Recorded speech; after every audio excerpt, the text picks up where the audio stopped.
Do you guys not have phones? Yeah, you guys all have phones, right? The game that no one wanted, no one asked for is here, because in typical Blizzard fashion, you get what you don't want. Now let's not kid ourselves, you're not here to find out is Diablo ImMoRtAl any good actually. You already have heard and most likely know that it's complete dog shit. You're only here so I can tell you how shit it is. And I think Blizzard have outdone themselves this time. They have set a new industrial standard for how bad a game they can make. And it's real bad. They didn't go for storytelling, looks, gameplay, or graphics. They went straight for the wallet. And I wish I was joking, but they even failed that part on 2 huge accounts. You get introduced to the fact that this game is pay to win roughly in the first 5 minutes of gameplay.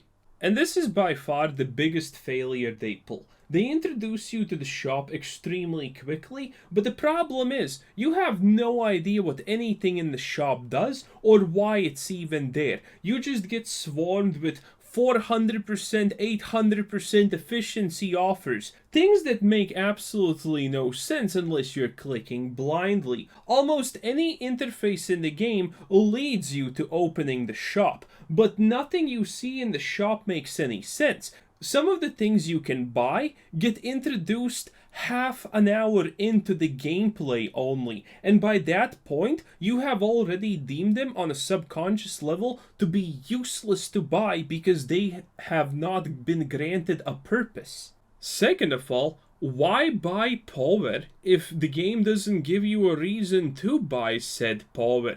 I have absolutely no problem or struggles with the game. In fact, you're seeing right now a clip where I'm killing a boss with my beginner skill and I'm pretty much doing absolutely nothing. The only time I need to do something is when the boss does a giant AoE and I need to move out of it, or when it summons ads and they just slowed the skeletons down too much, so I kill them myself. There is absolutely no incentive to buy power because you are already powerful enough. Furthermore, the shop doesn't give you any kind of power for free, so you don't associate the shop with power to begin with.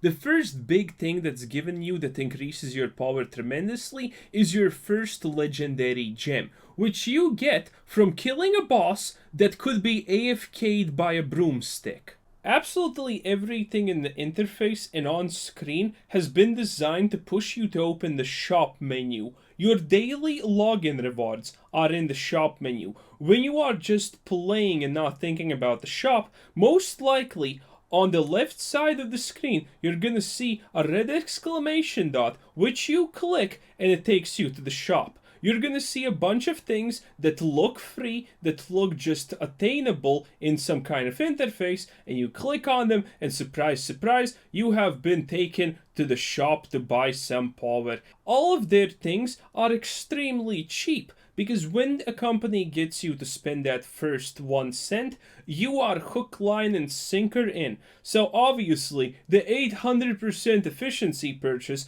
costs 19 cents. To lure in you, and most likely, let's face it, it was targeted at children, like any online mobile game. The graphics are pretty shit even for mobile game standards. The gameplay is absolutely boring. I'm playing a necromancer, and honestly, I think I am probably the most luckiest and interactive class in the whole game, because I have a corpse explosion ability that I can spam and I have corpses to interact with. Any other class is just basically auto-attacking and pressing 1 to 4 whenever they can, hammering it and then waiting for the cooldown to reset. With a necromancer, at least you have the fun experience of never stopping hammering your keyboard and casting skills at random, because there's never reason to think why are you performing an action. The PC port is absolutely horrific. They just made it work on PC and called it a day. Escape doesn't do anything. Your inventory looks like trash. The scroll wheel doesn't do anything. You can't open the mini-map with tab. There is no mini-map, in fact, that you can open. And everything is just hard to click on. If there is lore, I don't care, and you shouldn't either. Westmarch is in the wrong location. Leoric's tomb is in the wrong location. The Dark Woods are in the wrong location. The Rogue Encampment is in the wrong location. The Forgotten Tower is in the wrong location. And the Tree of Infuse, can you guess it, is in the wrong location. But I mean, we got Kane back and stuff, right? In conclusion, Diablo ImMoRtAl is the equivalent of setting a dumpster truck on fire with rocket fuel and calling it an environmentally positive action. But I honestly don't know how this happened. I could see myself playing this game for 30 minutes a day if I'm absolutely bored and I literally have nothing else in my life happening at the moment. Do that for a week while it still feels fresh and interesting, never make it to the end game where microtransactions are aggressively pushed down your throat, and never play the game again. Blizzard have truly outdone themselves this time. Am I the only one who has masturbated on a Kara?